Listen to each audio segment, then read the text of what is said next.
Hi, and welcome to Paper Route Scrapbooking. I'm Nadine, and today I'm sharing a quick 5-minute tip on rescuing an outdated scrapbook supply.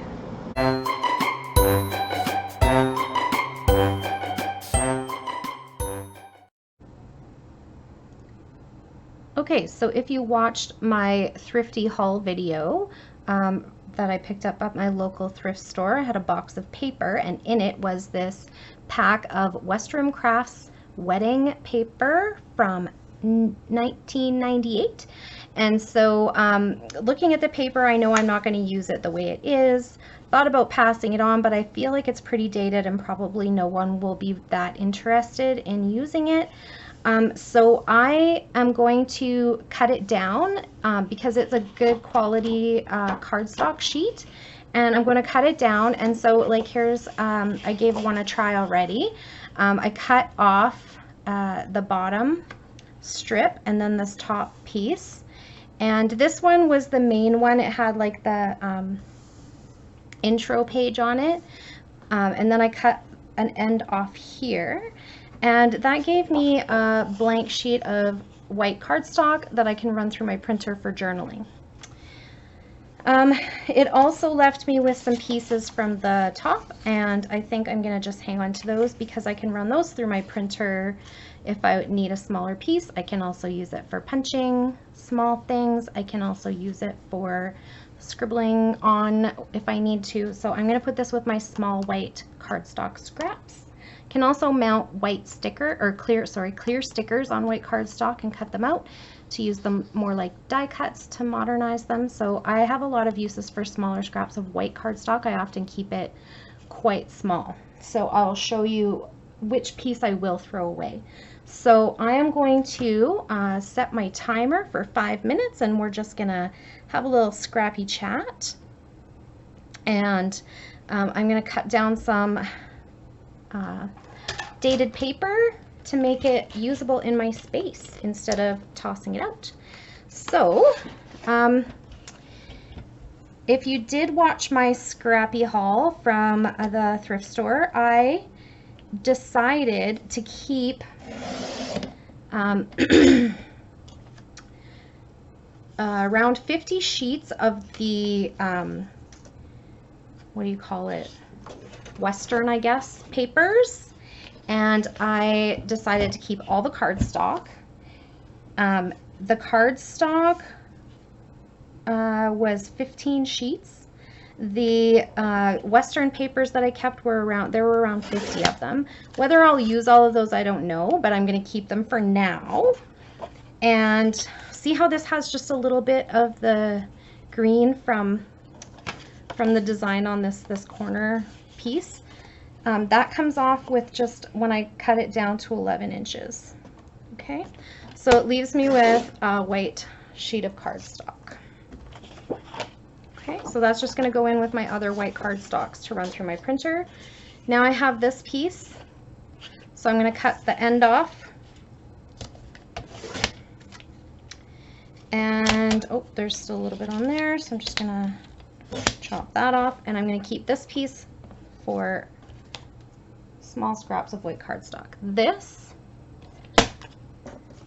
is too small to keep, in my opinion, and this is not something I will use, so it's also going to go in the recycling.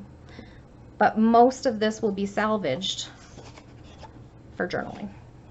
Okay, so what I started saying was that I kept around 50 sheets of the Western, around 50 sheets of the other patterned paper, just like miscellaneous whatever. Some of it was wedding, some of it was just generic, some of it was I think like tea party kind of based.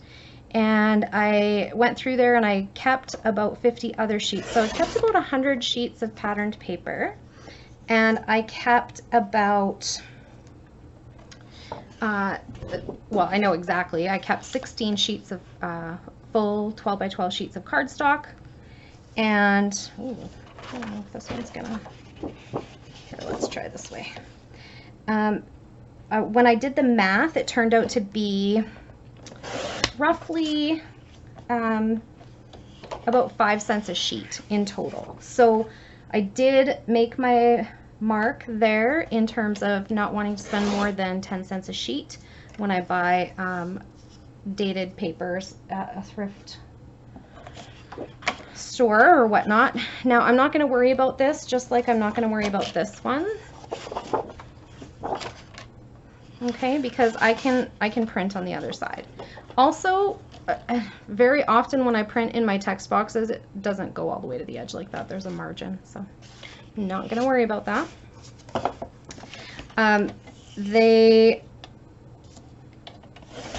The card stock and the paper I did keep was within my price range, what I always aim for. And I'm going to give away about another, I think there's another about 100 sheets in there. So it was 200 sheets altogether. And so I will get rid of the ones that I'm not going to use. I'll either post them on Marketplace, see if anybody wants them. Maybe I'll donate them to, you know, somewhere that might use them, school or whatever. I work in a school. I really don't want to give anything to the teachers I work with because, man, we cleaned out that classroom. It had a lot of stuff in it. Anyway, especially a lot of art supplies.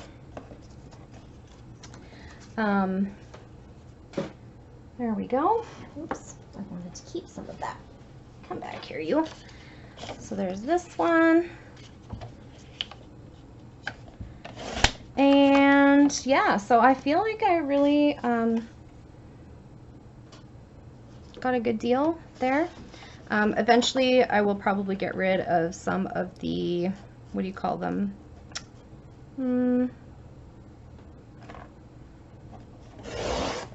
Western. I don't know why I keep not being able to say that word. I think because when I go to say it, I'm seeing wedding things and I want to say wedding and I know that's not what I'm talking about. Anyway. Oh, okay, so that was my 5-minute crafty chat. So I hope that gives you kind of an idea of how you can salvage some older supplies if you pick them up at a thrift shop, or if you happen to have something this old that you're thinking about throwing out. Think of ways that it might be useful to you before you pitch it. Okay, and when I did my math, I did not count these. I consider these kind of like scraps. So I did not count those either way, as giveaway or as keepers. Okay, so I think that's it for today. Thank you so much for hanging out with me. I hope you enjoyed this video, and if you did, please click that like button to give me a thumbs up. If you would like to see more of my videos, it would make my day to have you as a subscriber. Just click the subscribe button and be sure to hit that notification bell if you would like to be notified when a new video goes up. Have a great day, everyone. Bye for now.